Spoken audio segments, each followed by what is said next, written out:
Hello everyone, welcome to Tara IAS, Think IAS, Think Tara. Myself Venkat Devarkonda, I am your current affairs faculty. So without any further delay, let's start our session. Let's start our discussion with question number 1. Consider the following statements regarding the wet bulb temperature. కింద 3 statements ఇచ్చారు, దాంట్లో correct statements ని identify చేయమంటున్నారు. So let's begin. First statement చూడండి. Wet bulb temperature is the lowest temperature that can be achieved through evaporation of water into the air at constant pressure. Second statement. When the relative humidity of the air reaches 100%, the dry bulb and wet bulb temperatures become equal. A wet bulb temperature of 40 degrees Celsius is considered the maximum safe limit for human survival. So ఈ 3 స్టేట్మెంట్స్లో correct statement ఏంటో అడుగుతున్నాడు. So first మనం చూడాల్సింది ఏంటంటే అసలు wet bulb temperature అంటే ఏంటి, అసలు ఇది ఎందుకు న్యూస్లోకి వచ్చింది, వాట్ ఈస్ ద కంటెక్స్ట్, ఇది మనం చూద్దాం. సో అకార్డింగ్ టు డబ్ల్యూఎంఓ అంటే వరల్డ్ మెట్రలాజికల్ ఆర్గనైజేషన్. సో వీళ్ళు ఏం చేశారు అంటే ఒక రిపోర్ట్ని పబ్లిష్ చేశారు. సో ఏంటా రిపోర్ట్ అంటే state of climate report 2024. So ఈ రిపోర్ట్ని ఎక్కడ రిలీజ్ చేశారు, నథింగ్ బట్ COP29, UNFCCCకి సంబంధించిన COP29 ప్రెజెంట్ బాకు అజర్బైజాన్లో జరుగుతుంది కదా. సో అక్కడ ఈ రిపోర్ట్ని వీళ్ళు పబ్లిష్ చేశారు. సో ఈ రిపోర్ట్లో కొన్ని హైలైట్స్ ఉన్నాయి. సో ఒక ఇంపార్టెంట్ హైలైట్ ఏంటంటే ఫ్రమ్ 2015 to 2024 ఈ డికేడ్ ఏదైతే ఉందో దీన్ని హాటెస్ట్ డికేడ్ లాగా వీళ్ళు డిక్లేర్ చేశారు. ఓకేనా. సో 2015 నుంచి 2024 ఈ డికేడ్ ఏదైతే ఉందో దీన్ని హాటెస్ట్ డికేడ్ లాగా వీళ్ళు డిక్లేర్ చేశారు. ఓకేనా. అండ్ 2024ని వార్మెస్ట్ ఇయర్ లాగా కూడా డిక్లేర్ చేయడం జరిగింది. ఎందుకు అంటే ఈ డికేడ్లోనే మనకి గ్లేషియర్స్ అనేవి ఎక్కువగా మెల్ట్ అవటం జరిగింది, సీ లెవెల్స్ అనేవి రైజ్ అవటం జరిగింది, ఓషన్ టెంపరేచర్స్లో కూడా చేంజెస్ రావటం అనేది జరిగింది. సో అందుకని ఈ పర్టికులర్ డికేడ్ని హాటెస్ట్ డికేడ్ లాగా డిక్లేర్ చేశారు. ఎవరు డిక్లేర్ చేశారు, డబ్ల్యూఎంఓ. ఏ రిపోర్ట్లో, స్టేట్ ఆఫ్ క్లైమేట్ రిపోర్ట్ 2024. దీన్ని ఎక్కడ పబ్లిష్ చేశారు, UNFCCC COP29 అనమాట. ప్రజెంట్ ఇది జరుగుతుంది బాకు అజర్బైజాన్లో. సో దీన్ని బట్టి మనం ఏమర్థం చేసుకోవచ్చు అంటే కంటిన్యూస్గా హీట్ వేవ్స్ అనేవి బాగా రైజ్ అవుతున్నాయి. So heat waves as a disaster, దాని యొక్క ఫ్రీక్వెన్సీ అనేది బాగా పెరుగుతుంది. సో హీట్ వేవ్ అంటే ఏంటో మనందరికీ తెలుసు. సో ఆ పర్టికులర్ టాపిక్ నుంచే ఈ wet bulb temperature as well as dry bulb temperature అనే టాపిక్స్ అనేవి న్యూస్లోకి వస్తాయి. సో అసలు వెట్ బల్బ్ టెంపరేచర్ అంటే ఏంటి, డ్రై బల్బ్ టెంపరేచర్ అంటే ఏంటో చెప్తాను చూడండి. సో కింద ఒక పిక్చర్ ఉంది కదా, సో దీన్ని జాగ్రత్తగా గమనించండి. మనందరికీ థర్మోమీటర్స్ తెలుసు కదా. ఎస్, నార్మల్ థర్మోమీటర్ తీసుకోండి. సో నార్మల్ థర్మోమీటర్తో మనం ఏం చేస్తాము, టెంపరేచర్ని మెజర్ చేస్తాము, అవునా. సో ఆ థర్మోమీటర్లో ఉన్న మెర్క్యూరీ ఏదైతే ఉందో అది ఎక్స్పాండ్ అవుతుంది, depends upon the heat. So ఇక్కడ ఫస్ట్ ఉన్న థర్మోమీటర్ నార్మల్ థర్మోమీటర్ అనమాట. సో నార్మల్ థర్మోమీటర్ని యూజ్ చేస్తూ మనం క్యాలిక్యులేట్ చేసే టెంపరేచర్ ఏదైతే ఉందో దాన్ని మనం డ్రై బల్బ్ టెంపరేచర్ అని చెప్పి పిలుస్తాం. ఓకేనా. సో డ్రై బల్బ్ టెంపరేచర్ అన్నా సరే, లేకపోతే నార్మల్ థర్మోమీటర్తో మెజర్ చేసే టెంపరేచర్ ఏదైనా సరే, రెండు ఒకటే. మరి వెట్ బల్బ్ టెంపరేచర్ అంటే ఏమి లేదమ్మా, ఈ నార్మల్ థర్మోమీటర్కే కింద బల్బ్ దగ్గర ఒక వెట్ క్లాత్ని వీళ్ళు యూజ్ చేస్తారు. ఒక వెట్ క్లాత్తో ఆ కింద బల్బ్ని క్లోజ్ చేసేస్తారు. ఇప్పుడు వాళ్ళు టెంపరేచర్ని ఫైండ్ అవుట్ చేయడానికి ట్రై చేస్తారు. సో అలా ట్రై చేసినప్పుడు వచ్చే రీడింగ్ని మనం వెట్ బల్బ్ టెంపరేచర్ అని చెప్పి పిలుస్తాం. సో డ్రై బల్బ్ టెంపరేచర్కి వెట్ బల్బ్ టెంపరేచర్కి మధ్య కొన్ని డిఫరెన్సెస్ ఉన్నాయి. So dry bulb temperature or normal థర్మోమీటర్ని యూజ్ చేసినప్పుడు మనం కేవలం టెంపరేచర్ని మాత్రమే ఫైండ్ అవుట్ చేస్తాం. మరి వెట్ బల్బ్లో మనం ఏం చేస్తాము అంటే we will calculate temperature as well as humidity. ఓకేనా. రెండింటిని మనం ఫైండ్ అవుట్ చేస్తాం. సో టెంపరేచర్ అండ్ హ్యూమిడిటీ ఈ రెండింటిని మనం క్యాలిక్యులేట్ చేయడం జరుగుతుంది by using wet bulb temperature. So జనరల్గా మనం ఏం చెప్పొచ్చు అంటే డ్రై బల్బ్ టెంపరేచర్ ఏదైతే ఉందో ఇది ఎక్కువగా ఉంటుంది, వెట్ బల్బ్ టెంపరేచర్ ఏదైతే ఉందో ఇది తక్కువగా ఉంటుంది when there is a comparison. ఓకేనా. ఈ రెండింటిని కంపేర్ చేసినప్పుడు వెట్ బల్బ్ టెంపరేచర్ అనేది కొంచెం తక్కువగా ఉంటుంది, ఎందుకంటే ఒక వెట్ క్లాత్ని మనం యూజ్ చేస్తున్నాం కాబట్టి. ఓకే. సో మన హ్యూమన్ బాడీలో హీట్ బాగా జనరేట్ అయింది అనుకోండి, ఏం జరుగుతుంది, స్వెట్ వస్తుంది. ఎందుకు స్వెట్ వస్తుంది అంటే మన బాడీ టెంపరేచర్ని నార్మల్గా చేయడం కోసం, కూల్ చేయడం కోసం మన బాడీ చేసే రియాక్షన్ అనమాట అది. ఓకేనా. మన బాడీలో వచ్చే రియాక్షన్ అది. ఓకే. సో స్వెట్ అనేది వస్తుంది. సో స్వెట్ వచ్చిన తర్వాత ఏమవుతుంది, ఎవాపరేషన్ అవుతుంది. ఎవాపరేషన్ అయిన తర్వాత మనకి కూలింగ్ ఎఫెక్ట్ అనేది వస్తుంది. ఇక్కడ వరకు క్లియర్.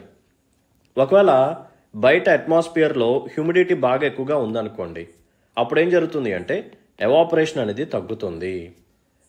ఓకేనా, మనకి సరౌండింగ్స్లో హ్యూమిడిటీ బాగా ఎక్కువగా ఉందనుకోండి, ఎవాపరేషన్ అనేది చాలా తక్కువగా జరుగుతుంది.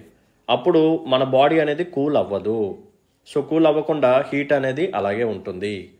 సో ఎప్పుడైతే రిలేటివ్ హ్యూమిడిటీ అనేది బాగా పెరుగుతూ ఒక 100% లెవెల్కి వెళ్తుందో అప్పుడు మన బాడీ కూల్ అవటం అనేది ఆపేస్తుంది. సో అప్పుడు ఏం జరుగుతుంది అంటే dry bulb temperature as well as wet bulb temperature రెండు సేమ్కి వచ్చేస్తాయి అనమాట, రెండు ఈక్వల్ లెవెల్కి వచ్చేస్తాయి. Because of presence of humidity. Humidity ఎక్కువగా ఉంటే ఎవాపరేషన్ జరగదు, ఎవాపరేషన్ జరగకపోతే కూల్ అవ్వదు. సో కూల్ అవ్వకపోతే టెంపరేచర్ అలాగే ఉంటుంది. ఓకేనా, సో హ్యూమిడిటీ అనేది 100% ఉందనుకోండి, ఇంకా అసలు ఎవాపరేషన్ జరగదు. సో ఎవాపరేషన్ జరిగినప్పుడు కూలింగ్ ఎఫెక్ట్ అనేది రాదు. సో టెంపరేచర్ ఎక్కువగానే ఉంటుంది. సో అప్పుడు మీరు డ్రై బల్బ్ని యూజ్ చేసినా వెట్ బల్బ్ని యూజ్ చేసినా సరే టెంపరేచర్ అనేది ఈక్వల్గా ఉంటుంది. సో సెకండ్ స్టేట్మెంట్ కరెక్టే. అండ్ ఫస్ట్ స్టేట్మెంట్ ఏమంటున్నాడు చూడండి, వెట్ బల్బ్ టెంపరేచర్ ఏదైతే ఉందో ఇది లోయెస్ట్ టెంపరేచర్ అంటున్నారు. సో దీన్ని ఎలా అచీవ్ చేయొచ్చు అంటే through evaporation of water into the air at constant pressure. So wet బల్బులు అదే కదా మనకు కనిపించేది. సో వెట్ క్లాత్ అక్కడ మనకి ఉన్న వాటర్ ఏదైతే ఉందో అది ఎవాపరేట్ అవుతుంటుంది. సో దాని ద్వారా లోయెస్ట్ టెంపరేచర్ అనేది మనం ఫైండ్ అవుట్ చేయొచ్చు. So first statement second statement కూడా కరెక్టే. నెక్స్ట్ థర్డ్ స్టేట్మెంట్ చూడండి, a wet bulb temperature of 40 degrees Celsius is considered the maximum safe limit for human survival.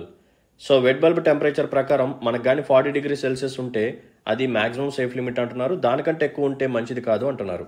అసలు 40 degrees Celsius అనేది కూడా చాలా ఎక్కువ. ఓకేనా, సో వెట్ బల్బ్ టెంపరేచర్లో మనకి అరౌండ్ 35 degrees Celsius లోపు ఉంటేనే సేఫ్ అనమాట. So third statement wrong, 1 and 2 right. So ఈ dry bulb temperature wet bulb temperature ఎందుకు న్యూస్లోకి వచ్చాయి మనం చూసాము, బికాజ్ హీట్ వేవ్స్ అనేవి బాగా పెరుగుతున్నాయి. సో మనం కేవలం ఎయిర్ యొక్క టెంపరేచర్ని కానీ ఓకేనా మన బాడీలో ఉన్న టెంపరేచర్ని కానీ వీటిని మాత్రం మెజర్ చేస్తే సరిపోదు, హ్యూమిడిటీ మీద కూడా మనం ఫోకస్ చేయాలి. హ్యూమిడిటీ ఎక్కువగా ఉంటే మనకి స్వెట్ వచ్చినా సరే మనకి ఎవాపరేషన్ జరగక కూలింగ్ ఎఫెక్ట్ అనేది రాదు. సో అందుకని ఈ పర్టికులర్ టాపిక్ అనేది న్యూస్లోకి వచ్చింది. So third statement wrong. So option A is the right answer. Let's look at question number 2. ఇది చాలా ఇంపార్టెంట్, సో జాగ్రత్తగా చూడండి. Select the incorrect statement regarding the Ayushman Bharat Pradhan Mantri Jan Arogya Yojana and the Ayushman Vayu Vandana card initiative. So రీసెంట్గా ప్రధానమంత్రి జన ఆరోగ్య యోజన ఈ స్కీమ్ ఒకటి, దీంట్లో ఒక సబ్ కాంపోనెంట్ లాగా ఆయుష్మాన్ వాయు వందన కార్డ్ ఇనిషియేటివ్ అని చెప్పి ఒకటి తీసుకొచ్చారు. సో ఈ రెండింటిని బేస్ చేసుకొని మనం ఈ క్వశ్చన్ ఫ్రేమ్ చేయడం జరిగింది. సో జాగ్రత్తగా చూడండి. Let's look at first statement. The Ayushman Vayu Vandana card provides free health care coverage for senior citizens aged 70 and above, irrespective of their income or economic status.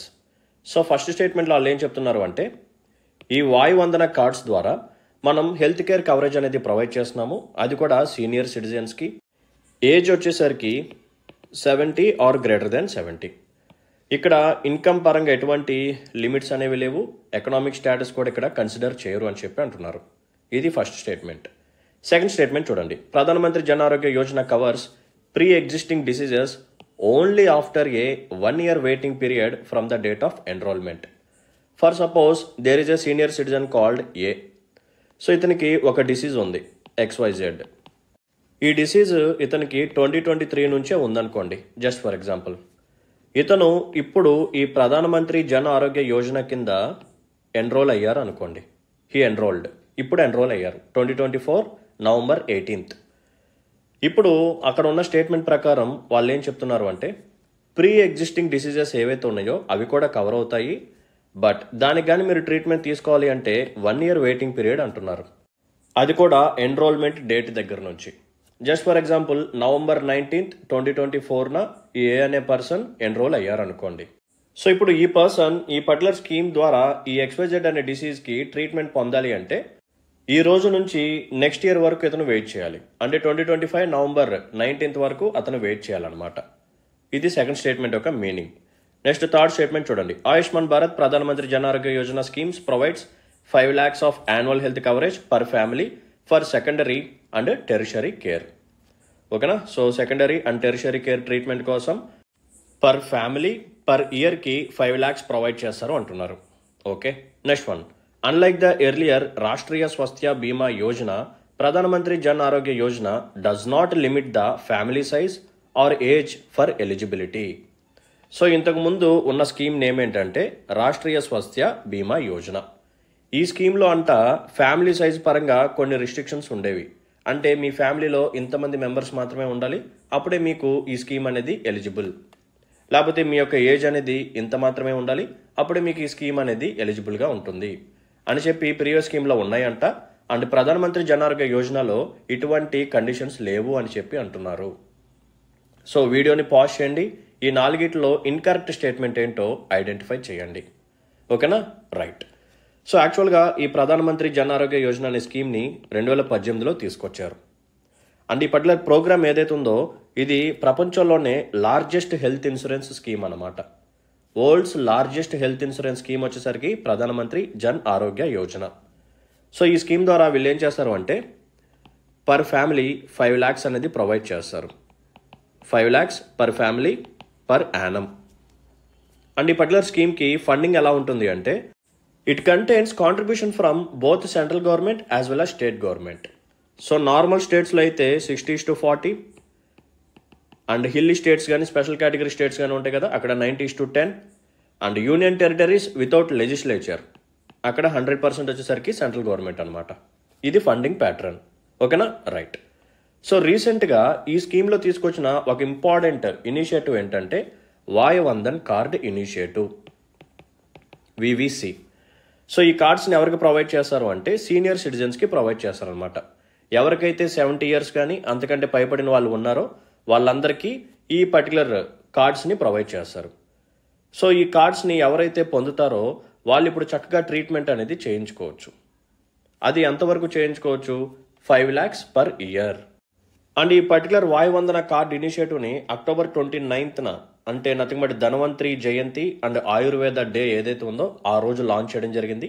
So launch చేసిన వెంటనే చాలామంది సీనియర్ సిటిజన్స్ చాలా క్విక్గా enrol అయ్యారు. So with in few డేస్లోనే 10 lakh senior citizens enrol అవటం అనేది జరిగింది. సో అంత ఇంపార్టెన్స్ ఉందన్నమాట ఈ పర్టికులర్ స్కీమ్కి. ఓకేనా? సో ఫస్ట్ స్టేట్మెంట్ కరెక్టే. సో 70 years అంతకంటే ఎక్కువ ఉన్న వాళ్ళకి సో ఈ హెల్త్ కవరేజ్ అనేది ప్రొవైడ్ చేస్తారు వాయ్ వందన కార్డు ద్వారా. అండ్ ఇక్కడ ఎటువంటి ఇన్కమ్ క్రైటీరియా లేదు, as well as economic status criteria కూడా లేదు. అంటే దీని అర్థం ఏంటంటే ఈ పర్టికులర్ స్కీమ్కి ఎవరెవరు ఎలిజిబుల్ అంటే rich people as well as poor people, middle class people ఎవరన్నా సరే. ఇక ఇన్కమ్ స్టేటస్ అనేది చూడరు. నీకు పర్ యానం 10 lakhs, 20 lakhs, లేకపోతే 5 lakhs, లేకపోతే బిలో 2 lakhs, ఇవేమి చూడరు అనమాట. సో ఆ క్రైటీరియా ఏమీ లేదు. సో ఫస్ట్ స్టేట్మెంట్ కరెక్టే. నెక్స్ట్ ప్రధానమంత్రి Jan Arogya Yojana covers pre existing diseases only after 1 year waiting period అంటున్నారు. ఇది రాంగ్ అనమాట. సో మీరు ఈ రోజు ఎన్రోల్ అయ్యారు అనుకోండి 19th November 2024. సో ఈ రోజు నుంచి మీకు ప్రీ ఎగ్జిస్టింగ్ డిసీజెస్ ఏవైతే ఉన్నాయో, ఆల్రెడీ మీకు ఉన్న డిసీజెస్ ఏవైతే ఉన్నాయో వాటికి మీరు ట్రీట్మెంట్ అనేది పొందవచ్చు. సో అఫ్ కోర్స్ ఆన్సర్ వచ్చేసింది ఆప్షన్ బిఏ ఆన్సర్ అనమాట, ఎందుకంటే వాడు ఇన్కరెక్ట్ స్టేట్మెంట్ అడిగాడు కాబట్టి. సో రిమైనింగ్ స్టేట్మెంట్స్ చూడండి. అఫ్ కోర్స్ 5 lakhs ప్రొవైడ్ చేస్తారు for secondary as well as tertiary care. And last statement కూడా రైట్ అనమాట. సో ఈ పర్టికులర్ ప్రోగ్రామ్లో ఎటువంటి ఫ్యామిలీ సైజ్ పరంగా లిమిట్స్ లేవు, యాజ్ వెల్ యాజ్ ఏజ్ పరంగా కూడా లిమిట్స్ ఏమీ లేవు. ఓకేనా? Right. Let's look at question number 3. Consider the following statements. The Reserve Bank of India has categorized 5 banks as domestic systematically important banks. So RBI 5 banks-ని domestic systematically important banks లాగా declare చేసింది, లేకపోతే categorise చేసింది అని చెప్పి అంటున్నారు. Next statement. They are subject to higher capital requirements to ensure stability and reduce the risk of failure. So ఎందుకు ఇలా కొన్ని బ్యాంక్స్ని డిఎస్ఐబి లాగా డిక్లేర్ చేస్తారు అంటే స్టెబిలిటీని ఎన్ష్యూర్ చేయడం కోసం అండ్ రిస్క్ ఆఫ్ ఫెయిల్యూర్ ఏదైతే ఉందో దాన్ని తగ్గించడం కోసం. సో ఇవన్నీ చేయడం కోసం వాళ్ళు ఏం చేస్తారు అంటే క్యాపిటల్ రిక్వైర్మెంట్ని పెంచుతారనమాట. ఇది సెకండ్ స్టేట్మెంట్ యొక్క మీనింగ్. సో కరెక్ట్ స్టేట్మెంట్స్ ఏంటి అని అడుగుతున్నారు. So we have to identify. So reserve Bank of India nothing but central bank. So RBI ఏం చేసిందంటే రీసెంట్గా 3 బ్యాంక్స్ని డిఎస్ఐబి లాగా కేటగరైజ్ చేయడం జరిగింది. So domestic systematically important banks. So ఏంటా 3 బ్యాంక్స్ అంటే ఫస్ట్ వన్ వచ్చేసరికి State Bank of India, next one HDFC, third one ICICI. So అసలు డిఎస్ఐబి అంటే ఏంటి, ఎందుకు కొన్ని బ్యాంక్స్ని ఇలా డిక్లేర్ చేస్తారు లేకపోతే కేటగరైజ్ చేస్తారు అనేది ఇప్పుడు మనం చూద్దాం. సో ఇక్కడ వర్క్ అయ్యే ప్రిన్సిపల్ ఆర్ ప్రొవిజన్ ఏంటంటే టూ బిగ్ టు ఫెయిల్. అంటే ఏదైనా ఒక పర్టికులర్ బ్యాంక్ కానీ ఫెయిల్ అయింది అనుకోండి, దానివల్ల క్రియేట్ అయ్యే ఇంపాక్ట్ అనేది చాలా ఎక్కువగా ఉంటుంది. ఎంటైర్ బ్యాంకింగ్ సిస్టమ్ కొలాప్స్ అయ్యే ఛాన్స్ ఉంది. ఓకేనా. సో మార్కెట్లో ఫ్లక్చుయేషన్స్ ఎక్కువగా వచ్చే ఛాన్స్ ఉంది. సో అంత ఎక్కువగా రిస్క్ ఉంటుందన్నమాట. అంటే ఇక్కడ మీనింగ్ ఏంటంటే అవి చాలా బిగ్ ప్లేయర్స్ అని చెప్పి అర్థం. సో అటువంటి బిగ్ ప్లేయర్స్ ఎవరైతే ఉన్నారో వాళ్ళని మనం కాపాడుకోవాలి. ఒకవేళ వాళ్ళు కానీ ఫెయిల్ అయితే ఎంటైర్ సిస్టమ్ అనేది కొలాప్స్ అయిపోతుంది అని చెప్పి ఇటువంటి స్టెప్స్ని ఫాలో అవుతుంది reserve Bank of India. So మనకు తెలుసు కదా, ఎస్బీఐ కానీ, హెచ్డిఎఫ్సి కానీ, ఐసిఐసిఐ కానీ ఏవైతే ఉన్నాయో ఇవి లార్జెస్ట్ బ్యాంక్స్ అనమాట మన ఇండియాలో. సో మీరే ఇమాజిన్ చేసుకోండి, ఎస్బీఐ కానీ కొలాప్స్ అయిపోయింది అనుకోండి, లేకపోతే డిఫాల్ట్ అయిపోయింది అనుకోండి, సిచ్యువేషన్ ఎలా ఉంటుందో మీరే ఆలోచించుకోండి. సో అందుకని వీటిని కాపాడుకోవటం ఆర్బీఐ యొక్క బాధ్యత. సో ఎప్పుడైతే వీటిని కానీ మనం ప్రొటెక్ట్ చేసుకుంటామో కస్టమర్స్ యొక్క ట్రస్ట్ని కూడా మనం బిల్డ్ చేసుకోవచ్చు. ఓకే. సో అసలు డిఎస్ఐబిలో ఏం జరుగుతుంది అంటే చెప్తాను చూడండి. 5 బకెట్స్ ఉంటాయి ఇక్కడ, నాట్ బిర్యానీ బకెట్స్. ఓకేనా, ఇక్కడ ఉండే బకెట్స్ వేరు. సో 5 బకెట్స్ ఉంటాయి, 1 to 5. సో ఇప్పుడు ఆర్బీఐ ఏం చేస్తుంది అంటే కొన్ని బ్యాంక్స్ని తీసుకొచ్చి బకెట్ 1లో పెట్టొచ్చు, లేకపోతే బకెట్ 2లో పెట్టొచ్చు, బకెట్ 3, బకెట్ 4, బకెట్ 5 దేంట్లో అయినా సరే పెట్టొచ్చు. ఎలా పెడుతుంది అంటే డిపెండ్స్ అపాన్ సమ్ క్రైటీరియా. ఏంటా క్రైటీరియా అంటే first one, size of bank. So ఆ బ్యాంక్ యొక్క సైజు, దాని యొక్క కెపాసిటీ అండ్ దాని యొక్క complexity. And next one, substitutability or substitute. అంటే ఆ పర్టికులర్ బ్యాంక్ని మనం తీసేసాం అనుకోండి, ఆ లోటుని వేరే బ్యాంక్ భర్తీ చేయగలదా? ఇప్పుడు ఎస్బీఐ తీసేస్తే ఆ ప్లేస్ని వేరే వాళ్ళు ఫుల్ఫిల్ చేయగలరా? అంత ఆపరేషన్స్ని పర్ఫెక్ట్గా పర్ఫామ్ చేయగలరా? ఓకేనా. సో ఇవన్నీ చూస్తారు. దీంతో పాటు ఇంటర్ కనెక్టెడ్నెస్. సో కొన్ని బ్యాంక్స్ ఇంటర్లింక్ అయిపోయి ఉంటాయి, అదందరికీ మనకు తెలిసిన విషయమే. నెట్ డిమాండ్ అండ్ టైం లయబిలిటీస్లో ఒక బ్యాంకుకి సంబంధించిన డిపాజిట్స్ వేరే బ్యాంకులు కూడా మెయింటైన్ చేస్తూ ఉంటాయి అన్నమాట. ఓకేనా. సో ఈ పారామీటర్స్ అన్నిటిని బేస్ చేసుకొని ఒక్కొక్క బ్యాంక్ని తీసుకెళ్లి ఒక్కొక్క బకెట్లో పెడుతూ ఉంటుంది. అన్ని బ్యాంక్స్ని కాదు, ఈ డిఎస్ఐబి కింద కేటగరైజ్ చేసిన బ్యాంక్స్ని మాత్రమే. అంటే యాజ్ ఆఫ్ నౌ ఇండియాలో ఈ 3 బ్యాంక్స్ని ఇలా డిక్లేర్ చేసింది కాబట్టి ఈ 3 బ్యాంక్స్ని ఈ బకెట్స్లో పెట్టడం జరిగింది. So SBI, state Bank of ఇండియాని బకెట్ 4లో పెట్టిందనమాట. అండ్ హెచ్డిఎఫ్సిని బకెట్ 2లో పెట్టింది. అండ్ ఐసిఐసిఐని బకెట్ 1లో పెట్టడం జరిగింది. సో ఇలా పెట్టడం ద్వారా ఏం జరుగుతుంది అంటే ఈ బ్యాంక్స్ ఇప్పుడు ఎక్కువగా CET1ని మెయింటైన్ చేయాలి. సార్ CET1 అంటే ఏంటి? ఇది ఒక టైప్ ఆఫ్ క్యాపిటల్. దీన్ని ఏమని చెప్పి పిలుస్తారు అంటే కామన్ ఈక్విటీ టైర్ 1 అని చెప్పి పిలుస్తారు. Common equity tier 1. Sir common equity tier 1 అంటే ఏంటో చెప్తాను చూడండి. సో దీంట్లోకి కొన్ని కాంపోనెంట్స్ వస్తాయి. ఫస్ట్ కాంపోనెంట్ వచ్చేసరికి paid up capital. Second one వచ్చేసరికి రిటైన్డ్ ఎర్నింగ్స్. సో ఈ రెండింటి యొక్క మీనింగ్స్ చెప్తాను చూడండి. పెయిడ్ అప్ క్యాపిటల్ అంటే ఏం లేదమ్మా, ఒక బ్యాంక్ ఉంటుంది, బ్యాంక్లో షేర్ హోల్డర్స్ ఉంటారు. సో ఆ షేర్ హోల్డర్స్ నుంచి ఎంత మనీని పూల్ చేశారు, షేర్ హోల్డర్స్ యొక్క మనీ ఎంత ఉంది అనేది paid up capital. Next retained earnings. Retained అంటే ఏంటి? తీసి పక్కన పెట్టడం, బయటికి వెళ్ళనివ్వకుండా తీసి పక్కన పెట్టడం. ఇప్పుడు ఏదైనా ఒక కంపెనీకి కానీ, ఏదైనా ఒక ఆర్గనైజేషన్కి కానీ, ఏదైనా ఒక బ్యాంకుకి కానీ ప్రాఫిట్స్ వచ్చాయి అనుకోండి, 100 రూపాయలు ప్రాఫిట్స్ వచ్చాయి అనుకోండి. ఇప్పుడు కార్పొరేట్ పీపుల్ వాళ్ళు ఏం చేస్తారు అంటే ఈ 100 రూపీస్లో సమ్ పర్సంటేజ్ డివిడెండ్స్ లాగా షేర్ చేసుకుంటారు. అంటే షేర్ హోల్డర్స్ ఎవరైతే ఉన్నారో వాళ్ళ యొక్క వెయిటేజ్ని బట్టి, వాళ్ళ యొక్క షేర్ హోల్డింగ్ని బట్టి ఈ డివిడెండ్స్ లాగా వాళ్ళకి డిస్ట్రిబ్యూట్ చేస్తారు. సమ్ పర్సంటేజ్ ఏం చేస్తారు అంటే ఫ్యూచర్ ఎక్స్పాన్షన్ కోసం, ఓకేనా, లేకపోతే బిజినెస్ని అప్గ్రేడ్ చేయడం కోసం, లేకపోతే బ్రాంచ్ ఎక్స్పాన్షన్ కోసం ఇలా సమ్ పర్సంటేజ్ పక్కన పెడతారనమాట. ఈ అమౌంట్ని మాత్రం ఎవరికి షేర్ చేయరు. ఓకేనా, రైట్. సేమ్ అలాగే ఇక్కడ ఒక బ్యాంక్ ఉంది కదా, సో బ్యాంకు కూడా ప్రాఫిట్స్ వస్తాయి, బ్యాంకు కూడా ఎర్నింగ్స్ వస్తాయి. ఆ ఎర్నింగ్స్లో కొంతవరకు షేర్ హోల్డర్స్కి డిస్ట్రిబ్యూట్ చేస్తుంది, కొంతవరకు పక్కన పెట్టేస్తుంది. అలా పక్కన పెట్టిన వాటిని మనం రిటైన్డ్ ఎర్నింగ్స్ అని చెప్పి పిలుస్తూ ఉంటాము. ఓకేనా, రైట్. సో జనరల్గా బ్యాంక్కి మనం ఏం క్యాలిక్యులేట్ చేస్తాము అంటే రిస్క్ వెయిటెడ్ అసెట్స్ని క్యాలిక్యులేట్ చేస్తాం, RWA. Sir risk weighted assets అంటే ఏంటి చెప్తాను చూడండి. బ్యాంక్ పర్స్పెక్టివ్లో 2 ఉంటాయి, ఒకటి అసెట్, రెండవది లయబిలిటీ. ఇప్పుడు మనం వెళ్ళి బ్యాంక్లో డిపాజిట్ చేసాం అనుకోండి, బ్యాంక్ పర్స్పెక్టివ్లో అది లయబిలిటీ అనమాట. ఎందుకంటే మనం ఎప్పుడు వెళ్ళి అడిగినా సరే మన డబ్బులు మనకి ఇచ్చేయాలి కాబట్టి. It depends upon demand deposit are time deposit. Next one ఏంటంటే లోన్స్. బ్యాంక్ నాకు లోన్ ఇచ్చింది అనుకోండి. సో బ్యాంక్ పర్స్పెక్టివ్లో నా లోన్ అనేది అసెట్ అనమాట. ఎందుకంటే నేను బ్యాంక్కి ఇంట్రెస్ట్ని పే చేస్తూ ఉంటాను కాబట్టి. అవునా? రైట్. ఇప్పుడు బ్యాంకు, ఒక పర్టికులర్ బ్యాంకు ఎవరెవరికి లోన్స్ ఇచ్చింది, ఎంత అమౌంట్ లోన్స్ ఇచ్చింది అని చెప్పి మొత్తం మనం చూస్తాం. జస్ట్ ఫర్ ఎగ్జాంపుల్ ఎస్బీఐ అనే బ్యాంకు 100 రూపాయలు లోన్ ఇచ్చింది అనుకోండి అందరికీ. ఓకేనా? అందరికీ కలిపి 100 రూపాయలు లోన్ ఇచ్చింది అనుకోండి. ఈ 100 రూపాయల్లో కొన్ని రిస్కీ అసెట్స్ ఉంటాయి. అంటే బ్యాడ్ ప్రొఫైల్ ఉన్నవాళ్ళు, తిరిగి కట్టలేని స్తోమతలో ఉన్నవాళ్ళు, లేకపోతే కావాలని కట్టకుండా ఎక్కొట్టే వాళ్ళు కూడా ఉంటారు. విల్ఫుల్ డిఫాల్టర్స్ అంటాం. అవునా? వాళ్ళు కట్టగలిగే స్తోమత ఉంటుంది, బట్ కావాలని కట్టకుండా కొన్ని లూప్ హోల్స్ని యూజ్ చేసి బ్యాంకుని వాళ్ళ చుట్టూరు తిప్పించుకుంటూ ఉంటారు. కొన్ని ఎగ్జాంపుల్స్ కూడా మనకు తెలుసు. ఓకేనా? రైట్. సో ఇప్పుడు వీళ్ళు ఏం చేస్తారంటే ఈ టోటల్ లోన్స్లో ఇలా రిస్కీగా ఉన్న అసెట్స్ని మెయింటైన్ చేసి క్యాలిక్యులేట్ చేస్తారు. జస్ట్ ఫర్ ఎగ్జాంపుల్ 30 రూపీస్ వచ్చింది అనుకోండి. అవుట్ ఆఫ్ 100లో 30 రూపీస్ అమౌంట్ ఉన్న లోన్స్ ఏవైతే ఉన్నాయో ఇవి రిస్కీ అసెట్స్ అనమాట. సో ఈ 30 రూపీస్లో సమ్ పర్సంటేజ్ బ్యాంక్ ఏం చేయాలి అంటే క్యాపిటల్ రూపంలో మెయింటైన్ చేయాలి. పెయిడ్ అప్ క్యాపిటల్ అయినా లేకపోతే రిటైన్డ్ ఎర్నింగ్స్ అయినా సరే.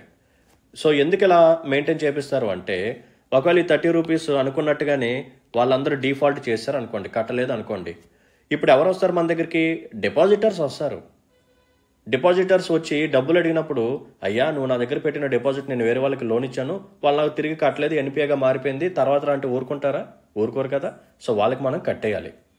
సో ఒకవేళ కట్టకపోతే ఏమవుతుంది? బ్యాంక్ డిఫాల్ట్ అవుతుంది. సో అలా అవ్వకుండా ఉండటం కోసం సేఫ్ సైడ్గా మనం సమ్ పర్సంటేజ్ క్యాపిటల్ని మెయింటైన్ చేస్తూ ఉంటాము. సో దీన్నే మనం capital to risk weighted asset ratio, CRR అని చెప్పి పిలుస్తూ ఉంటాం. ఓకేనా? రైట్. సో ఇక్కడ కూడా ఈ 3 బ్యాంక్స్ ఏం చేయాలి అంటే వాళ్ళు ఉన్న బకెట్ని బట్టి, అంటే bucket number 1, bucket number 2, bucket number 3, 4, 5 అని చెప్పి 5 బకెట్స్ ఉన్నాయి కదా. సో ఆ బకెట్ని బట్టి వీళ్ళు ఎడిషనల్గా సమ్ పర్సంటేజ్ CET1ని మెయింటైన్ చేయాలి. ఓకేనా? సో బకెట్ నెంబర్ 1లో కానీ ఏదైనా ఒక బ్యాంకు ఉంటే వాళ్ళు ఎడిషనల్గా ఎంత మెయింటైన్ చేయాలి అంటే 0.20%ని ఎడిషనల్ CET1ని మెయింటైన్ చేయాలి. CET1 అంటే ఏంటి? Common equity tier 1. దీంట్లోకి ఏమేమి వస్తాయో కొన్ని ఎగ్జాంపుల్స్ చెప్పాను. పెయిడ్ అప్ క్యాపిటల్ కానీ, రిటైన్డ్ ఎర్నింగ్స్ కానీ. అంటే ఇంతకుముందు మెయింటైన్ చేసే దానికంటే, ఇంతకుముందు వీళ్ళు మెయింటైన్ చేసే క్యాపిటల్ కంటే ఇప్పుడు 0.20% కొంచెం ఎక్కువగా మెయింటైన్ చేయాలి. ఓకేనా? ఇది బకెట్ నెంబర్ 1. బకెట్ 2లో ఉన్న బ్యాంక్స్ ఏం చేయాలి అంటే 0.40% మెయింటైన్ చేయాలి. బకెట్ 3లో ఏదైనా ఒక బ్యాంక్ ఉంటే 0.60% మెయింటైన్ చేయాలి. బకెట్ నెంబర్ 4లో ఉన్న SBI ఎంత మెయింటైన్ చేయాలి అంటే 0.80 మెయింటైన్ చేయాలి. బకెట్ నెంబర్ 5లో ఉన్నారనుకోండి, వీళ్ళు 1% మెయింటైన్ చేయాలి. దీని అర్థం ఏంటి? బకెట్ నెంబర్ 1లో ఉంటే తక్కువ మెయింటైన్ చేస్తే సరిపోతుంది, బకెట్ నెంబర్ 5లో ఉంటే ఎక్కువ మెయింటైన్ చేయాలి. సో ఈ ఆర్డర్ని గుర్తుపెట్టుకోండి. 1, 2, 3, 4, 5 ఇలా వెళ్లే కొద్దీ వీళ్ళు మెయింటైన్ చేయాల్సిన CET1 రేషియో కూడా పెరుగుతూ వెళ్తుంది. 0.20, 0.40, 0.60, 0.80, 1%. ఓకేనా? సో ఈ బ్యాంక్స్ అనేవి చాలా ఇంపార్టెంట్ మన ఎకానమీకి. సో ఇవి కానీ కొలాప్స్ అయిపోతే మన బ్యాంకింగ్ సిస్టమ్ మొత్తం కొలాప్స్ అయిపోతుంది. సో వీటిని మనం ప్రొటెక్ట్ చేసుకోవాలి. సో అలా ప్రొటెక్ట్ చేసుకోవడానికి ఇటువంటి ఇన్వెంటివ్ టూల్స్ని వీళ్ళు తీసుకొస్తూ ఉంటారు. So అట్లాంటిదే domestic systematically important banks అని చెప్పి RBI తీసుకొచ్చింది. సో ఈ మెకానిజంని రిజర్వ్ బ్యాంక్ ఆఫ్ ఇండియా ఎప్పుడు తీసుకొచ్చిందంటే 2014లోనే తీసుకొచ్చింది. 2015 నుంచి దీన్ని ఇంప్లిమెంట్ చేయడం స్టార్ట్ చేసింది. సో ఎప్పుడైతే ఈ మెకానిజంని తీసుకొచ్చిందో RBI ఏం చేసిందంటే SBIని 2015లోనే DSIB లాగా డిక్లేర్ చేసింది. తర్వాత 2016లో ICICIని డిక్లేర్ చేసింది. తర్వాత 2017లో HDFCని డిక్లేర్ చేయడం జరిగింది. సో అప్పటి నుంచి అవి కంటిన్యూ అవుతూనే ఉన్నాయి. అండ్ ప్రెసెంట్ ఈ ఇయర్లో కూడా వాటిని అలాగే కంటిన్యూ చేసుకుంటూ వస్తుంది. బట్ బకెట్ వాల్యూస్ మాత్రం మారుతూ ఉంటాయి. 1 నుంచి 2కి, 2 నుంచి 4కి అలా వెళ్తూ ఉంటాయి అనమాట. ప్రెసెంట్ ఇప్పుడు కూడా అదే జరిగింది. సో యాక్చువల్గా అంటే టిల్ టుడే, ఇది కరెంట్ అఫైర్స్ కదా. సో టిల్ టుడే SBI ఎంత మెయింటైన్ చేయాలి అంటే 0.60 మెయింటైన్ చేస్తే చాలు. 0.60 మెయింటైన్ చేస్తే చాలు. మరి రీసెంట్ అప్డేట్ ఏంటి? 0.80 మెయింటైన్ చేయాలి. ఎప్పటి నుంచి మెయింటైన్ చేయాలి? March 31, 2025 నుంచి ఈ ప్రిన్సిపల్స్ అనేవి అప్లికేబుల్లోకి వస్తాయి. సో టిల్ March 31, 2025 వరకు SBI 0.60 మెయింటైన్ చేస్తే చాలు. సో ప్రెసెంట్ RBI ఫిక్స్ చేసిన ఈ ప్రిన్సిపల్స్ ఏవైతే ఉన్నాయో ఇవన్నీ March 31, 2025 నుంచి అప్లికేబుల్లోకి వస్తాయి. సో ప్రెసెంట్ HDFC వచ్చేసరికి 0.20 మెయింటైన్ చేస్తుంది. అండ్ నెక్స్ట్ March 31, 2025 నుంచి HDFC ఎంత మెయింటైన్ చేయాలి? 0.40 మెయింటైన్ చేయాలి. అండ్ ఐసిఐసిఐ ప్రజెంట్ ఇది 0.20%, అండ్ మార్చ్ 31, 2025 నుంచి కూడా ఇది 0.20% మెయింటైన్ చేస్తే చాలన్నమాట, అంతే. సో ఆప్షన్స్లోకి రండి. Reserve Bank of India has categorised 5 banks అన్నాడు, రాంగ్ అనమాట, 3 banks. So first statement wrong. So option C, option A మనం ఎలిమినేట్ చేసేయచ్చు. Second statement, they are subject to higher capital requirements to ensure stability and reduce the risk of failure. Yes, second one కరెక్టే. Option B is the right answer. So చూసారు కదా ఎంత కాంప్రహెన్సివ్గా explain చేశాను. Just నేను answer చెప్పేసి వెళ్ళిపోవచ్చు, but అలా చెప్తే మీకు ఎకానమీ పరంగా క్లారిటీ అనేది ఉండదు. సో ఇక్కడ మీరు కానీ గమనిస్తే నేను చాలా పాయింట్స్ కవర్ చేశాను. రిస్క్ వెయిటెడ్ అసెట్స్ నేను కవర్ చేశాను, ఓకేనా. సో CRAR నేను కవర్ చేయడం జరిగింది. And what is paid up capital, what is retained earnings, so NPS గురించి కూడా మనం అలా టచ్ చేసాము, ఓకేనా. So what is DSIB, so what are those buckets, so what are the percentages, ఓకేనా. సో ఇంత కాంప్రహెన్సివ్గా నేను మీకు ఎక్స్ప్లెయిన్ చేస్తున్నాను కాబట్టి, సో ఇటువంటి సెషన్స్ నా నుంచి మరిన్ని కోరుకున్నట్టయితే నాకు ఎఫర్ట్స్ని మీరు అక్నాలెడ్జ్ చేయాలని చెప్పి అనిపిస్తే please hit the like button and మీ యొక్క వాల్యుబుల్ కామెంట్ని మెన్షన్ చేయండి, ఓకేనా. Right, let's look at question number 4. Which of the following statements are correct in the respect of the new collective quantified goal NCQG. So ఇది ఎందుకు న్యూస్లోకి వచ్చిందో మనందరికీ తెలిసిన విషయమే. ప్రజెంట్ COP29 అనేది జరుగుతుంది కదా, UNFCCకి సంబంధించిన COP29, బాకు, అజర్బైజాన్. సో ఈ COP29లోనే ఈ NCQG అనేది చాలా ఇంపార్టెంట్ టాపిక్ లాగా మారింది. సో దీని తాలూకా బ్యాక్గ్రౌండ్ కూడా తర్వాత ఎక్స్ప్లెయిన్ చేస్తాను, సో వెయిట్ చేయండి. సో స్టేట్మెంట్ చూడండి. The purpose of NCQG is to address climate change adaptation and mitigation of financing needs. So బేసికల్గా ఈ NCQG ఏదైతే ఉందో it is a type of fund. So developed countries ఈ fund అనేది provide చేస్తారు for developing countries. ఎందుకోసం అంటే climate change adaptation కోసం అండ్ మిటిగేషన్ కోసం అని చెప్పి అంటున్నారు, okay. The NCQG is part of the Paris agreement. మరి ఇది ప్యారిస్ అగ్రిమెంట్లో ఒక పార్టా కాదా చూద్దాం. ఈ NCQG ఏదైతే ఉందో it should be reviewed and updated every year. ప్రతి సంవత్సరం దీన్ని మనం రివ్యూ చేయాలి, అప్డేట్ చేయాలి అని చెప్పి అంటున్నారు. ఇది కూడా కరెక్టా కాదా చూద్దాం. సో ఫస్ట్ దీని తాలూకా బ్యాక్గ్రౌండ్ కూడా ఎక్స్ప్లెయిన్ చేస్తాను, సో జాగ్రత్తగా చూడండి. It was COP15 2009 UNFCCC. ఎక్కడ జరిగింది? Copenhagen, Denmark. సో ఈ పర్టికులర్ COP15లోనే ఈ డెవలప్డ్ కంట్రీస్ ఎవరైతే ఉన్నారో వాళ్ళు ఒక కమిట్మెంట్ ఇచ్చారు.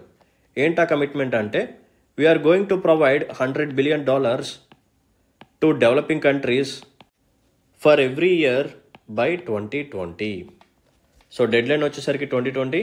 సో ఎవ్రీ ఇయర్ $100 billion మేము ప్రొవైడ్ చేస్తామని చెప్పి డెవలప్డ్ కంట్రీస్ కమిట్మెంట్ ఇచ్చాయి. ఎందుకు ఇచ్చాయంటే మనందరికీ తెలిసిన విషయమే, ఇండస్ట్రియల్ రెవల్యూషన్. సో ఆ ఇండస్ట్రియల్ రెవల్యూషన్లో కొన్ని కంట్రీస్ ఏం చేశాయంటే బాగా గ్రీన్ హౌస్ గ్యాసెస్ని ఎమిషన్ చేస్తూ, ఓకేనా, ఇండస్ట్రియలైజేషన్ చేసుకుంటూ బాగా డెవలప్ అయ్యాయి. అంటే ఎకానమీ పరంగా బాగా గ్రో అయ్యాయి అన్నమాట. సో ఇప్పుడు వీళ్ళు ఏం చేస్తున్నారు, ఎస్ గ్లోబల్ వార్మింగ్ అయిపోతుంది, సో క్లైమేట్ చేంజ్, డిజాస్టర్స్ బాగా పెరిగిపోతున్నాయి. సో ప్రతి ఒక్కళ్ళు వాళ్ళ యొక్క గ్రీన్ హౌస్ గ్యాస్ ఎమిషన్స్ని తగ్గించుకోవాలని చెప్పి అంటున్నారు. ఇప్పుడు మళ్ళీ ఎవరు సఫర్ అవుతున్నారు అంటే డెవలపింగ్ కంట్రీస్ మళ్ళీ సఫర్ అయ్యే ఛాన్స్ ఉంది. ఎందుకంటే డెవలపింగ్ కంట్రీస్ వాళ్ళకి ఎమిషన్స్ని తగ్గించుకోవాలని చెప్పి ట్రై చేస్తే ఎకానమీ పరంగా స్లో డౌన్ అనేది జరుగుతుంది. సో అందుకనే ఒకప్పుడు మీరు ఈ పర్టికులర్ గ్రీన్ హౌస్ గ్యాస్ ఎమిషన్స్ని ఎక్కువగా చేయడం వల్లే ఇప్పుడు మనం ఈ పొజిషన్లో ఉన్నాము, ఓకేనా. సో మీరు ఎక్కువగా ఎమిషన్స్ చేశారు కాబట్టి మనం ఇలా సఫర్ అవుతున్నాం కాబట్టి మీరే మాకు సహాయం చేయాలి, నథింగ్ బట్ మీరే మాకు ఫండింగ్ అనేది క్రియేట్ చేయాలి.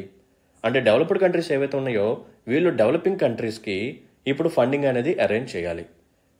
సో అందుకని వీళ్ళు $100 billion ప్రొవైడ్ చేస్తామన్నారు ఎవ్రీ ఇయర్, అది కూడా 2020 డెడ్ లైన్. సో తర్వాత నుంచి వీళ్ళు ప్రొవైడ్ చేశారంటే లేదు, ఎందుకంటే ఇదేమి బైండింగ్ అగ్రిమెంట్ కాదు, ఇది ఒక పొలిటికల్ థింగ్ అనమాట. సో తెలుసు కదా పాలిటిక్స్ పరంగా హామీలు ఎలా ఉంటాయి, దాని యొక్క ఇంప్లికేషన్స్ ఎలా ఉంటాయి, నెరవేరుస్తారా లేదా అనేది తర్వాత మనకి తెలియాలి. సో దీని యొక్క ఇంప్లిమెంటేషన్ అనేది సరిగ్గా జరగలేదు. సో తర్వాత ఏం జరిగింది అంటే COP21 2015 ఇది ఒక ల్యాండ్ మార్క్ అనమాట. సో ఏం జరిగింది అంటే 196 నేషన్స్ సో సైన్ చేసి ఒక ట్రీటీని వాళ్ళు తీసుకొచ్చారు. ఆ ట్రీటీ పేరే ప్యారిస్ అగ్రిమెంట్, ఓకేనా. So Paris agreement. సో ఈ ప్యారిస్ అగ్రిమెంట్లో మనకు వచ్చిన అవుట్కమ్ ఏంటంటే ఎస్ ప్రీ ఇండస్ట్రియల్ లెవెల్స్తో కంపేర్ చేసినప్పుడు మన యొక్క గ్లోబల్ టెంపరేచర్స్ అనేవి, యావరేజ్ గ్లోబల్ టెంపరేచర్స్ అనేవి బిలో 2 degrees Celsius ఉండాలి. ఒకవేళ కుదిరితే 1.5 degrees Celsius కంటే తక్కువగా ఉండేలాగా మనం మెయింటైన్ చేయాలి. సో అలా చేయాలంటే ఏం చేయాలి, గ్రీన్ హౌస్ గ్యాస్ ఎమిషన్స్ని మనం రెడ్యూస్ చేయాలి. సో ఈ పర్పస్ కోసం డెవలప్డ్ కంట్రీస్ ఏం చేశాయి అంటే నేషనల్లీ డిటర్మైన్డ్ కాంట్రిబ్యూషన్స్ అనే కాన్సెప్ట్ని తీసుకొచ్చాయి. సో దీంట్లో మనకి short term as well as medium term targets అనేవి ఉంటాయి. సో దీంట్లో మనకి adaptation as well as mitigation strategies ఉంటాయి. ఓకేనా. So climate change adaptation as well as mitigation కొన్ని టార్గెట్స్ పెట్టుకున్నారు. అండ్ ఈ టార్గెట్స్ ఏవైతే ఉన్నాయో వీటిని ఎవ్రీ 5 yearsకి ఒకసారి review as well as update చేసుకోవాలి అని చెప్పి అనుకున్నారు. ఓకేనా, రైట్. సో ఇదంతా చేయాలి అంటే ఏం కావాలి? We need funding. So again మళ్ళీ అదే టాపిక్ వచ్చింది. $100 billion అన్నారు. మరి దాన్ని ఇంప్లిమెంట్ చేస్తున్నారా? చేయట్లేదు. డెడ్ లైన్ వచ్చేసరికి 2020. సో అందుకని ఈ పర్టికులర్ COP21లో ఏం జరిగింది అంటే ఈ 2020 డెడ్ లైన్ ఏదైతే ఉందో దీన్ని ఎక్స్టెండ్ చేశారు. ఎప్పటి వరకు ఎక్స్టెండ్ చేశారు? 2025 వరకు ఎక్స్టెండ్ చేశారు. సో ఇక్కడే ఇంకొక ప్రిన్సిపల్ పెట్టారు. అదేంటంటే we have to bring a new climate finance goal. దీన్నే మనం న్యూ కలెక్టివ్ క్వాంటిఫైడ్ గోల్ అని చెప్పి కూడా పిలవచ్చు. ఓకేనా. సో మనం ఏం చేయాలి అంటే 2024 కల్లా ఒక న్యూ కలెక్టివ్ క్వాంటిఫైడ్ గోల్ని తీసుకురావాలి అని చెప్పి వీళ్ళు ఈ ప్యారిస్ అగ్రిమెంట్లో ఫిక్స్ చేసుకున్నారు. మరి ఇప్పుడు 2024 వచ్చిందా? వచ్చింది కదా. మరి ఇప్పుడు ఏం జరుగుతుంది? COP29 జరుగుతుంది. ఎక్కడ? బాకు, అజర్బైజాన్. మరి ఇప్పుడు మన వాళ్ళు ఊరుకుంటారా? డెవలపింగ్ కంట్రీస్ ఊరుకోరు. అయ్యా మీరు ఎప్పుడో COP15లో చెప్పారు $100 billion ప్రొవైడ్ చేస్తాము అని చెప్పి ఎవ్రీ ఇయర్. సో అది ప్రొవైడ్ చేయట్లేదు. కొన్నిసార్లు ప్రొవైడ్ చేస్తాము అంటున్నారు. బట్ మీరు ప్రొవైడ్ చేసే రూట్ ఏదైతే ఉందో అది లోన్స్ లాగా ప్రొవైడ్ చేస్తున్నారు. ఓకేనా. లోన్స్ ఇస్తున్నామంటున్నారు. లోన్స్ అంటే ఏంటి? మళ్ళీ మేము తిరిగి పే చేయాలి. ఇంకా ఆ మాత్రం దానికి మీరెందుకు ప్రొవైడ్ చేయటం? సో లోన్స్ రూపంలో వద్దు, ప్రొవైడ్ చేసే గ్రాంట్స్ రూపంలో ప్రొవైడ్ చేయండి అని చెప్పి డెవలపింగ్ కంట్రీస్ అడుగుతున్నాయి అనమాట. ఇది పాయింట్ నెంబర్ 1. నెక్స్ట్ ఏంటంటే $100 billion అంటున్నారు. సో ప్రెసెంట్ డే ఈ క్లైమేట్ చేంజ్ యొక్క అడాప్టేషన్ కానీ మిటిగేషన్ స్ట్రాటజీస్కి ఈ $100 billion అసలు ఎందుకు సరిపోవు? సో $100 billion అనే కాన్సెప్ట్ని తీసి పక్కన పెట్టేసి ఇంకొంచెం అమౌంట్ని పెంచాలి. సో ప్రెసెంట్ నడుస్తున్న టాక్ ఏంటంటే $1 to 2.4 trillion ఉండే విధంగా ట్రై చేస్తున్నారు. ఓకేనా. So new collective quantified goal ఏదైతే ఉందో సో దీని యొక్క డిస్కషన్స్ అనేవి ప్రెసెంట్ COP29లో జరుగుతున్నాయి. సో $100 billion అనేవి సరిపోవు, $1 to 2.4 trillion అనేవి కావాలి అని చెప్పి మన డెవలపింగ్ కంట్రీస్ రిక్వెస్ట్ చేస్తున్నాయి అనమాట. సో ఈ నేపథ్యంలోనే ఈ పర్టికులర్ టాపిక్ అనేది న్యూస్లోకి వచ్చింది. సో ఫస్ట్ స్టేట్మెంట్ చూడండి. The purpose of NCQG is to address climate change adaptation and mitigation of financing needs. Yes, ఇది కరెక్టే. అండ్ ఇది ప్యారిస్ అగ్రిమెంట్లో పార్టా కదా? ఎస్, పార్టే. ఇందాక నేను చెప్పాను కదా COP21 2015. అవునా, రైట్. మరి థర్డ్ స్టేట్మెంట్ చూడండి. దీన్ని ఎవ్రీ ఇయర్ మనం రివ్యూ చేసి అప్డేట్ చేయాలా? No, not needed. Then what is the time period? 5 years. So for every 5 years we have to review it and update it. So correct statements అడిగాడు కాబట్టి third statement ఎక్కడైతే ఉందో దాన్ని మనం eliminate చేసేయచ్చు. Option A 1 and 2 only is the right answer.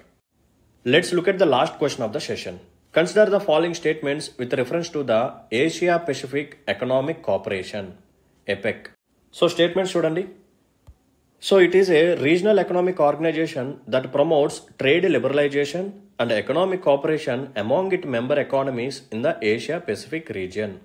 So Asia Pacific రీజియన్లో ఉన్న ఈ మెంబర్ ఎకానమీస్ ఎవరైతే ఉన్నారో, నథింగ్ బట్ ఈ మెంబర్ కంట్రీస్ ఏవైతే ఉన్నాయో వాళ్ళ మధ్య ట్రేడ్ని లిబరలైజేషన్ చేసుకోవడం కోసం అండ్ ట్రేడ్ని మరింత ప్రమోట్ చేసుకోవడం కోసం ఎకనామిక్ కోఆపరేషన్ కోసం దీన్ని తీసుకొచ్చారు అని చెప్పి అంటున్నారు.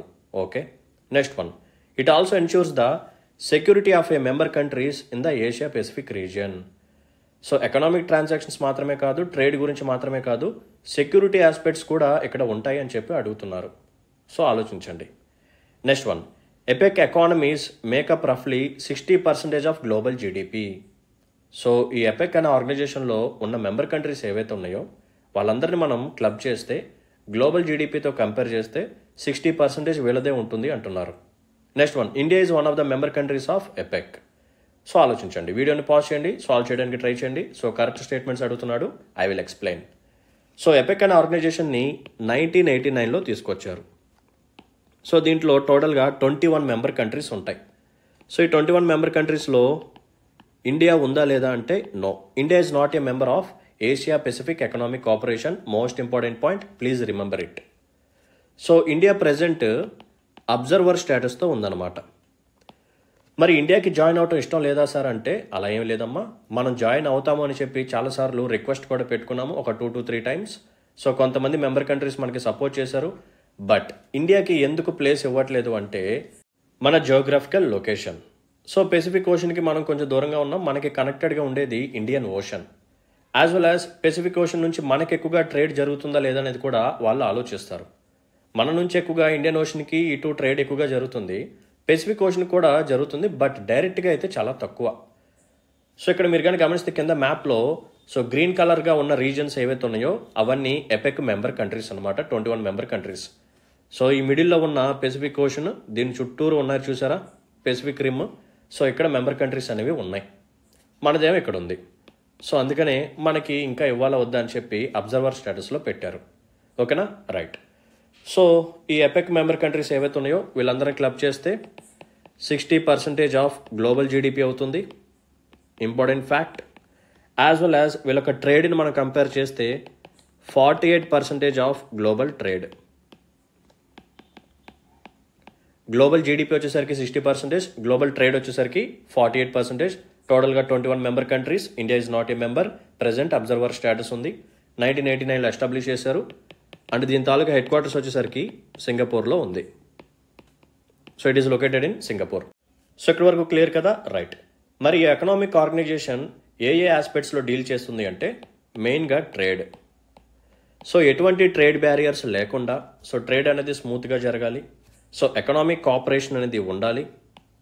ఓకేనా, అండ్ ఓవరాల్గా ఈ గ్రూప్లో ఉన్న మెంబర్స్ అందరూ ఎకానమీ పరంగా బాగా గ్రో అవ్వాలి. సో లిబరలైజేషన్ చేసుకుంటారు, ట్రేడ్ని బాగా ప్రమోట్ చేసుకుంటారు. సో టెక్నాలజీ పరంగా కూడా కోఆపరేషన్ అనేది ఉంటుంది, సో టెక్నికల్ కోఆపరేషన్ కూడా ఇందులో ఉంటుంది. బట్ సెక్యూరిటీ రిలేటెడ్ ఆస్పెక్ట్స్ ఏమీ ఇందులో ఉండవు. ఓకేనా, సో సెక్యూరిటీ పరంగా ఇదేమీ డీల్ చేయదు. So Asia Pacific economic cooperation అనేది సెక్యూరిటీ ఆస్పెక్ట్ గురించి మాట్లాడదు. సో దీన్ని బట్టి సెకండ్ స్టేట్మెంట్ మనం కొట్టేయచ్చు. అండ్ థర్డ్ స్టేట్మెంట్ రైటే, 60% of global GDP, 48% of global trade. And India అనేది మెంబర్ కంట్రీయా? కాదు. So India is not a member country. And మిగిలింది ఏంటమ్మా ఫస్ట్ స్టేట్మెంట్. సో ఇదేమంటుంది, it is going to promote trade liberalisation అంటున్నారు, అది కూడా కరెక్టే. ఎకనామిక్ కోఆపరేషన్ అంటున్నారు, కరెక్టే. సో ఫస్ట్ స్టేట్మెంట్ కరెక్టే. సో కరెక్ట్ స్టేట్మెంట్స్ అడిగాడు. ఆప్షన్స్ వచ్చేసరికి only 1, only 2, only 3, all 4. So only 2 అనమాట. Option B is the right answer for this particular question. So దీంతో మనం సక్సెస్ఫుల్గా ఈ రోజు సెషన్ని కంప్లీట్ చేసుకున్నాము. I hope you like the session. Again I'm requesting, మీకు కానీ నాకు ఎఫర్ట్స్ని అక్నాలెడ్జ్ చేయాలని చెప్పి అనిపిస్తే, ఇటువంటి కాంప్రహెన్సివ్ క్లాసెస్ నా నుంచి మరిన్ని కోరుకున్నట్టయితే please hit the like button and మీకు వాల్యుబుల్ కామెంట్ మెన్షన్ చేయండి. మీ ఫ్రెండ్స్ అండ్ ఫెలో ఆస్పిరెంట్స్కి మన వీడియోస్ని షేర్ చేయండి. ఇంకెవరైనా సరే ఛానల్ సబ్స్క్రైబ్ చేసుకున్న వాళ్ళు ఉంటే please do subscribe. So let's call it a day then. See in the next session. Until then take care. Bye. Jai Hind.